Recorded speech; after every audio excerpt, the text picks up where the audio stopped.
Bon, comme nous venons d'écouter peuple de Côte d'Ivoire, peuple ivoirien, et peuple d'Afrique, peuple malien. L'imam qui a combattu l'ancien président malien qui est décédé aujourd'hui dit qu'ils ont confisqué le combat du peuple. Et ils se sont accaparés du combat du peuple malien. Et maintenant, même la justice malienne est corrompue et au service des militaires qui aujourd'hui se servent de cette justice pour oppressionner ceux-là qui ne sont pas d'accord avec leur façon de faire. Il dit les détournements d'argent. J'ai dit aux Africains, de quelle révolution vous parlez? J'ai dit aux Africains, vous comptez sur qui ces gens-là? Ne comptez pas sur eux. Parce que quand ils viendront là, ils feront la même chose que ceux qui n'étaient pas là hier. Parce que pour que l'Afrique sorte de cette corruption, de cette magouille, il faut vraiment une nouvelle mentalité et une nouvelle génération africaine. Sur tous ces ourourous que vous voyez là, c'est de la paix de Tofi. Une fois ils ont goûté là, ils continuent à la paix. C'est une triste réalité. Donc il dit, ils se sont encaparés du combat du peuple.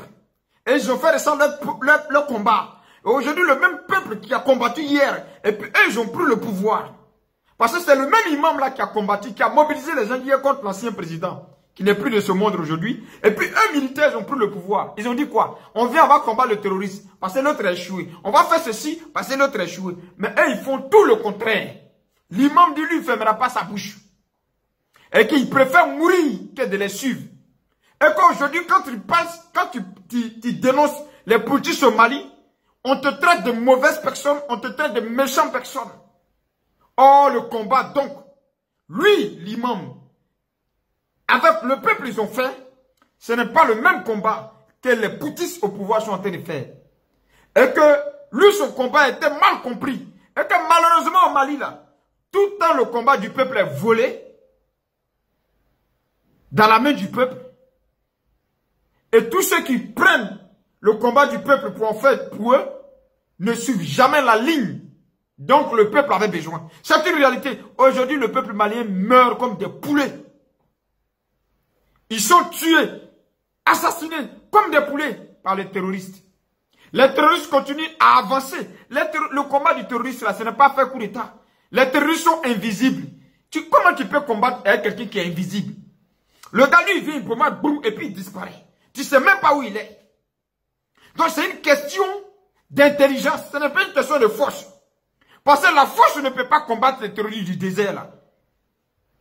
Ils ne laissent pas de traces. Ils sont mélangés à la population. C'est un danger.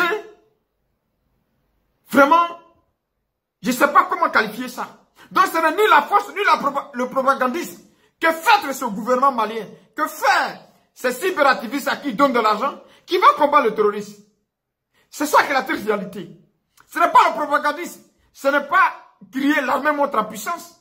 Parce que le terrorisme, c'est quoi? Le terrorisme dans le Sahel, c'est quoi? C'est des individus qui viennent là, ils mettent une bombe, ils explosent, et puis ils ont disparu. Ce n'est ni les avions de chasse. Parce que, mon frère, tu te promènes en avion là, ils sont où? Au moment où ton avion là ne circule pas, ils viennent, ils frappent. Donc c'est une question d'intelligence. C'est une question de collaboration. C'est une question de cohésion avec le peuple pour combattre le terrorisme. Le terrorisme n'est pas comme un groupe d'armées qu'on voit en face et qu'on est en train de combattre.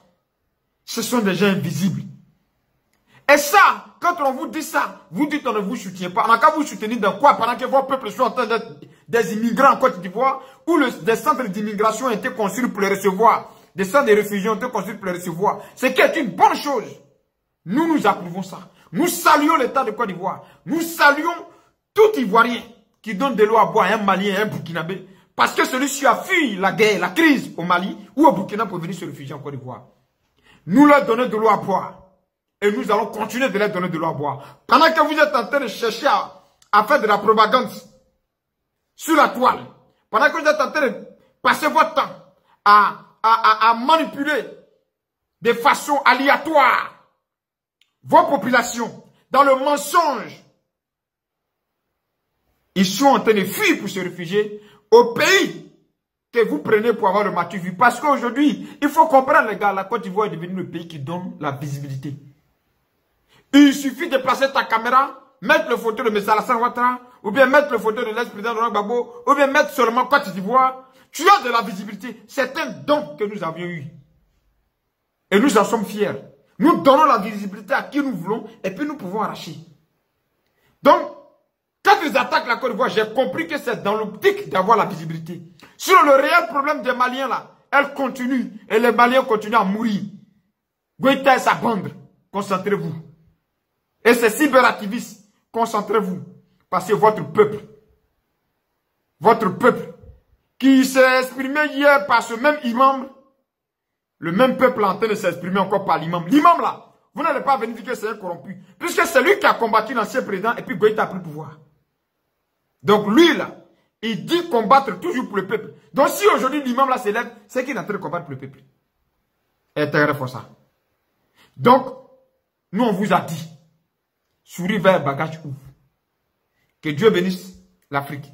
Que Dieu donne la sagesse et l'intelligence aux Africains de comprendre. Ils sont en train de remplir leur ventre. Ils sont en train de vous distraire. Or, le réel problème là, vous vivez ça au quotidien. Rien n'a changé depuis 3 ans. Que Dieu bénisse la Côte d'Ivoire, que Dieu protège la Côte d'Ivoire. Merci encore à mon pays qui accueille tous ces immigrants, ces réfugiés.